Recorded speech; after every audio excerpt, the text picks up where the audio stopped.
Hello everyone. Let us start with the second chapter of 11th physics, which is mathematical methods. And in this particular chapter, we are going to talk about two things. One is vector analysis, and the other one is calculus. For time being, we'll be starting with what is vector analysis, and then in the later half of the chapter, we'll talk about calculus. So let us start with the vector analysis. Now to go ahead with this vector analysis, let us quickly revise what we did in chapter 1. We talked about physical quantities, and in these physical quantities we said there are quantities, some are fundamental quantities, right? Some are derived quantities, right? And there were some supplementary quantities as well. So from these quantities what we see is there are few quantities for which the magnitude is enough for us to know. Let us say if I want to find,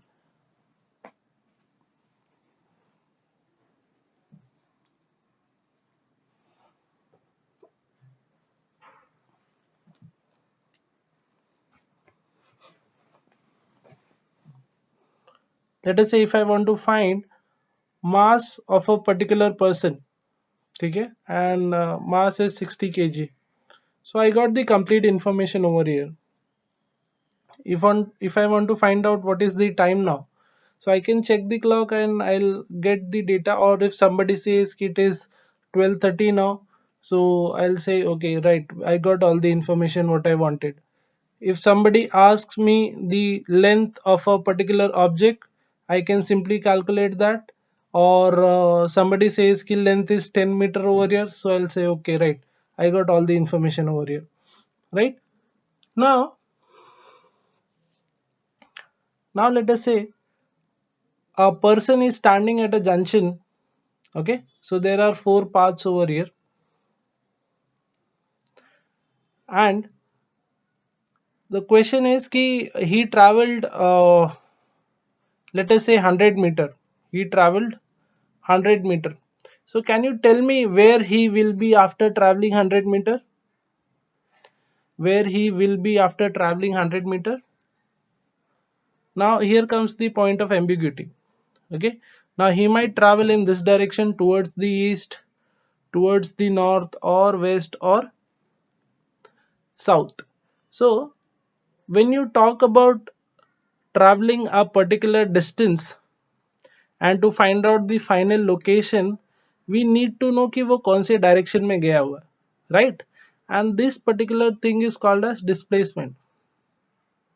Okay, this particular thing is called as displacement. Okay, now let us say with another example, a person traveled 50 meter in this direction and then 50 meter in this direction.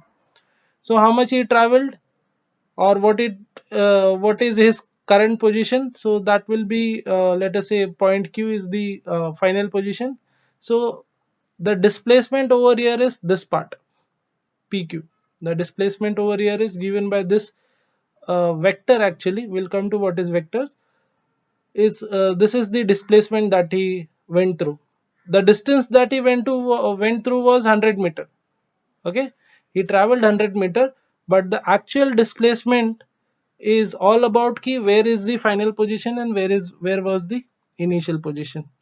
I hope you are getting this. So from this we define two quantities over here. One is scalar quantity, and these are the example of it, जहाँ पे हमें खाली magnitude पता करना रहता है. Okay, or magnitude is good enough to give us the answer. So magnitude में you got the value and you got the unit, right? And there are examples like displacement, velocity, acceleration. Now these things are called as vector quantity.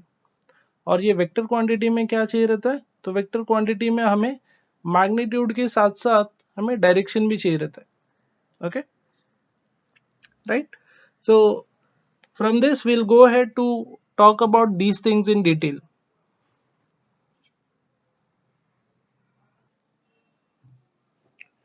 So over here we can define scalars as scalars will be defined as physical quantities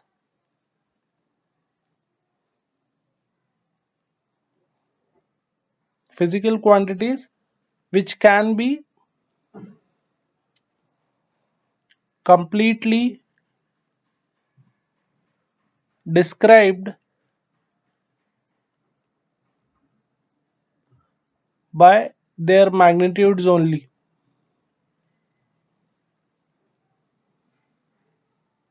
Okay, and we got these as example: mass, time, length, temperature, and so on. They can be defined by their magnitudes only. Where else, what are vectors? So vectors are nothing but physical quantities which can be described, or which need, I would say, which need magnitude as well as direction, okay, for their complete description. For their complete description.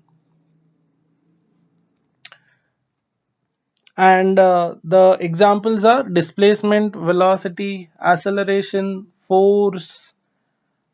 All these things are examples of vectors. So vectors are normally denoted by at the top I am writing PQ bar, or you can also label it as vector A like this, vector B like this, or any other name you can give, vector C. So we'll be using these notations for marking out vectors. Now to find, when we find the magnitude of a vector, when we find out magnitude of a vector, let us say we are finding magnitude of vector A.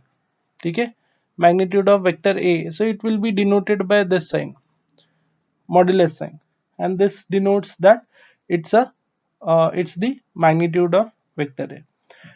Now we'll go ahead and check few types of vectors. Okay, there are different types of vectors. First of all, we have a null vector. Now null vector in simple words has zero magnitude, okay, and a particular direction. Now this direction can be anywhere, arbitrary direction it can be, okay, and it is denoted by this 0 with a arrow over here. It is denoted by 0 with the arrow on top. Now a simple example for this can be taken as let us say velocity of a stationary particle. Now since it is not moving, the velocity is 0, but velocity is a vector quantity, right? So it becomes a null vector. Another thing we can have, we all know that acceleration is also a vector quantity, right? In the last slide we discussed. So acceleration of a particle which is moving with a constant speed. So in that case, what will happen?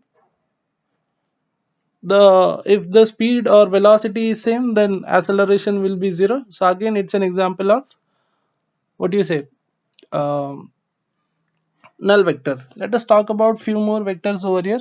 Second one is a resultant vector.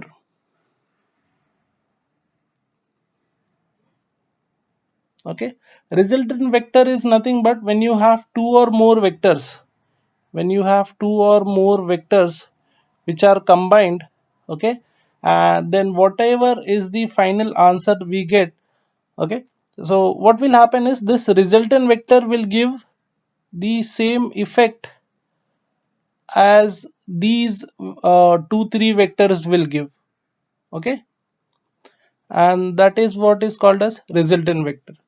Okay, सो अगर दो तीन है वो लोग कुछ काम कर रहे हैं जिनकी वजह से कुछ इफेक्ट आ रहा है, एंड सेम इफेक्ट अगर एक दूसरा वेक्टर दे रहा है तो हम बोल सकते हैं कि वो उसका क्या है, रिजल्टेंट वेक्टर है. Okay, I hope you all